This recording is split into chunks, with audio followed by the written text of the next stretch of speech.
Hello friends, I'm Dr. Deepa Nair, a POSH trainer and consultant from DRS and Associates, Hyderabad. And in this session, I'm going to discuss about POSH at the workplace, an important topic which may be used for employers, employees, the IC members, students and all others who are involved in the implementation of the POSH Act. Friends, all of you are aware that in 2013, the Government of India had notified the Sexual Harassment of Women at the Workplace Act along with the Sexual Harassment Rules collectively known as the POSH laws, consistent with the Vishaka judgment. The Act aims to ensure a safe and secure environment for women free from sexual harassment by preventing, prohibiting and redressing instances of sexual harassment at the workplace. That means they have adopted a three-pronged approach. It is important to note that this act provides a civil remedy to women and is in addition to other laws that are currently in force. Any woman who wishes to report instances of sexual harassment at the workplace has the right to take recourse of both civil and criminal proceedings. The POSH Act is applicable to every workplace, establishment, company or organization, including the non-governmental organizations employing 10 or more employees irrespective of its location or nature of the industry, and applies to both the organized and the unorganized sectors. It also includes all workplaces, whether owned by the Indian or foreign companies having a place of work in India. The Act protects only women at workplace and is not gender neutral.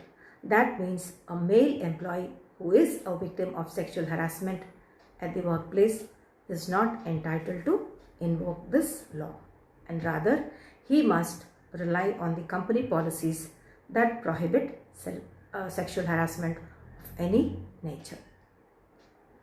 However, many organizations are now coming out with gender neutral policies in order to ensure an equal representation of the workforce. As per the Act, a workplace has been defined as any place visited by the employee arising out of or during the course of employment, including transportation provided by the employer for undertaking such a journey. So any place where working relationship and or employer-employee relationship between the company and the person exists. The Act defines an aggrieved woman or the complainant as a woman of any age, whether employed or not, who has been subjected to sexual harassment. So friends, the woman need not be only an employee. She can even be a student or a customer or a visitor or even a domestic worker who feels sexually harassed at any workplace can claim protection under the Act. Now, sexual harassment is defined to include any unwelcome act or behavior that compromises physical, emotional and financial safety and security of a woman worker. It includes sexually colored remarks, physical contact and advances, showing pornography or any demand or request for sexual favors or any other unwelcome physical, verbal or non-verbal conduct being sexual in nature. So the key elements of workplace harassment are that it should be sexual in nature, unwelcome, and the experience is subjective. By subjective, we means conduct that many men considered unobjectionable may offend many women. Men who are rarely victims of sexual harassment tend to view some forms of sexual harassment as harmless social banter or social interactions, while women may perceive an underlying threat of violence. Friends, in sexual harassment, it is impact and not the intent that matters, and it almost always occurs in a matrix of power. It is possible that a woman may experience a single instance of sexual harassment, or she may experience a series of incidents over a period of time. It is also important to remember that each case is unique and should be examined in its own context and according to the circumstances as a whole. Generally, workplace harassment refers to two common forms of inappropriate behavior. One, the quid pro quo, which means this for that.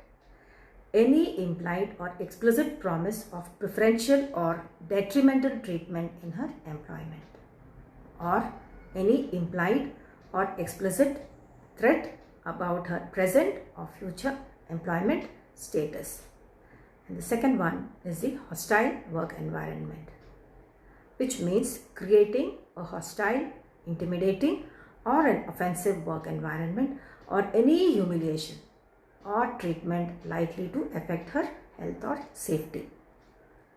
The Act provides for two kinds of complaint mechanisms. One is the internal committee or the IC at the organizational level, and the local committee at the district level. Every workplace that has a minimum of 10 employees shall mandatorily set up an IC with women constituting at least half of the internal committee's members. A minimum of 4 members are required to constitute an IC.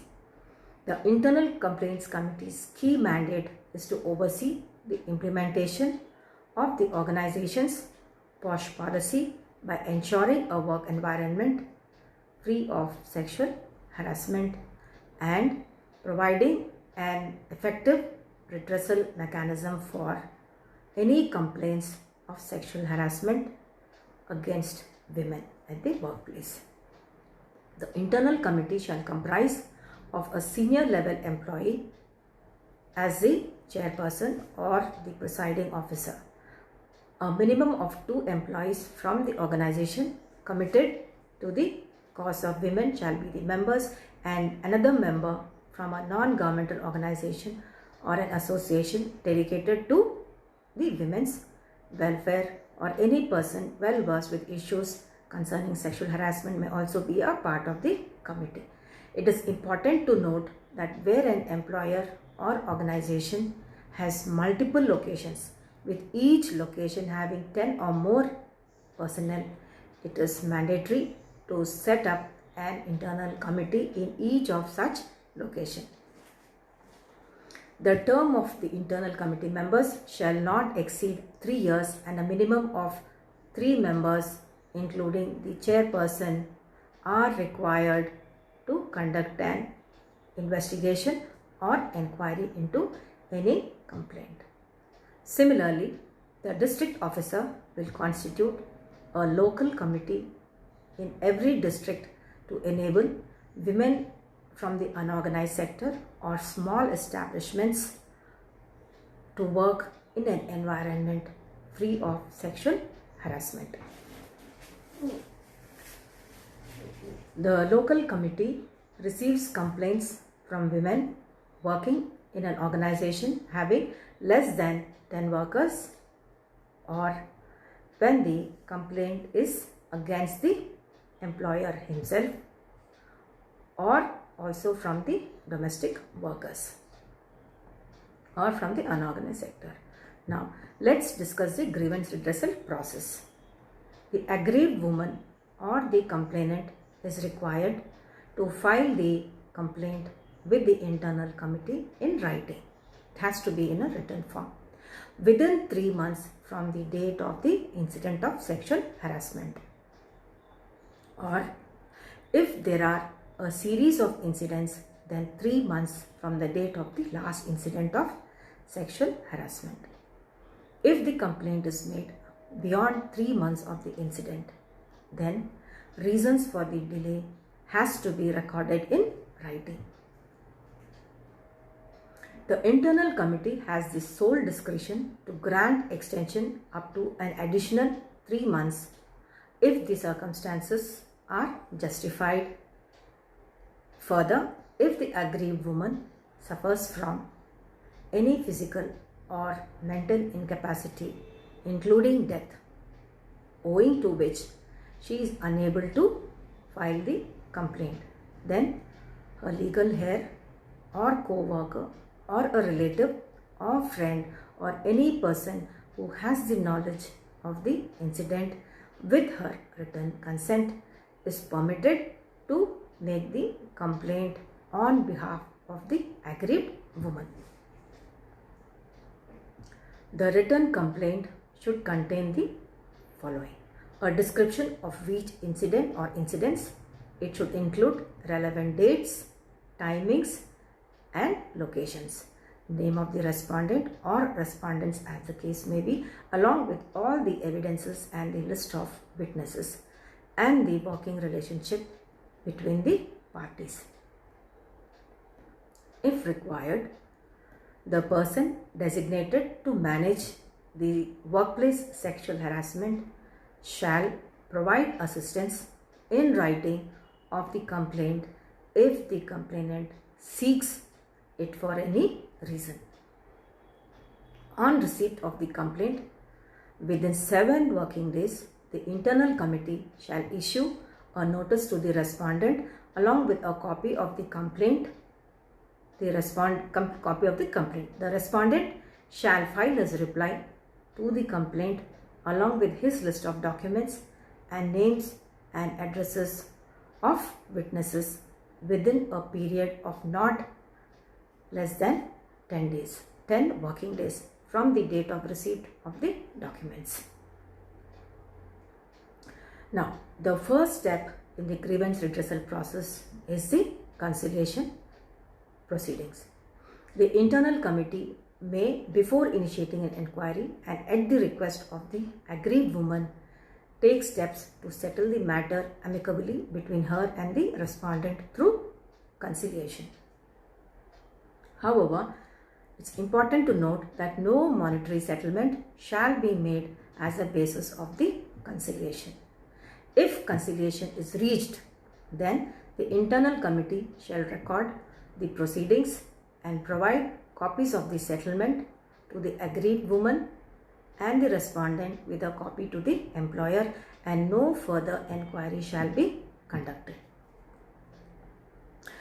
Friends, there have been many cases where complainants claim they have been asked for conciliation by the internal committee and management, and that has caused tremendous trauma to the victims. There have been several debates also that the provision of conciliation should be done away with, as sexual harassment is not a dispute that can be resolved with a settlement. Maybe we have certain amendments coming up in the future regarding this. If conciliation fails or is not possible, then the internal committee will inquire into the complaint and give both parties a chance to be heard. All principles of natural justice shall be followed and complete the inquiry within 90 days. During the inquiry process of being heard, neither party will be allowed to bring their lawyer. After the inquiry is completed, the internal committee will have to prepare an inquiry report giving recommendations on the matter adjudicated within 10 days and give a copy of the same to the employer and the concerned parties. The employer will have to act on the recommendations within 60 days of the receipt of the recommendations. For the purpose of the inquiry, the ICC shall have all the similar powers of a civil court. It can summon and enforce attendance of any person, examine him or her on oath, and order production of documents, etc. All offences under this act are non-cognizable. The act also provides certain interim relief to the complainant pending inquiry.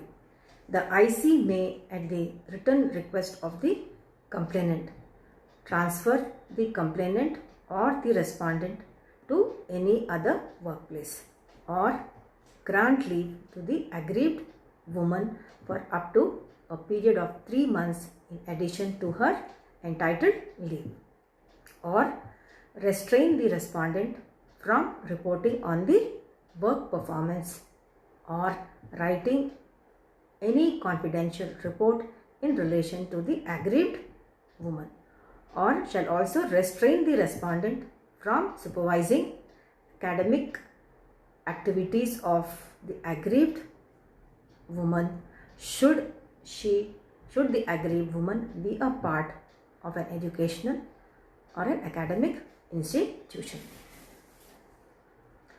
Now, if during the inquiry the allegation against the respondent is proven, then the complaints committee shall recommend the employer to take action in accordance with the service rules that exist. And where no service rules exist, then recommended action may include disciplinary action, including a written apology, a warning, a reprimand or censure, withholding of promotion or withholding of pay rise or increments, or even terminating the respondent from service, or sometimes undergoing a counseling session or carrying out community service, as the case may be. The IC may also recommend financial damages to the complainant, and while deciding the amount, they shall take into consideration the mental trauma, pain, suffering, and emotional distress caused to the aggrieved woman, and the medical expenses incurred, if any, the loss of career opportunity in case she loses her job, and the income and financial status of the respondent is also considered, and the feasibility of such payment, whether in lump sum or in installments, are also considered. If the allegation against the respondent is not proved, then no action will be taken by the IC, and the internal committee will have to assess whether the charges are false or malicious. If the complaints committee arrives at a conclusion that the allegation against the respondent is false or malicious, or the aggrieved woman or any other person making the complaint has made the complaint knowing it to be false, or has produced any forged or misleading document, it may recommend to the employer to take action against the woman or the person who has made the complaint. However, it is important to note that a mere inability to substantiate a complaint or provide adequate proof need not attract action against the complainant as being false or malicious, because in most of the cases she may not have any proof to substantiate. Further, if any witness has given false evidence or produced any forged or misleading document, then the internal committee may recommend the employer to take action against the witnesses also. If the complainant or the respondent is not satisfied by the recommendations of the internal committee or non-implementation of such recommendations, then they may go for an appeal to the next appellate authority, the tribunal or the court within 90 days of the recommendations.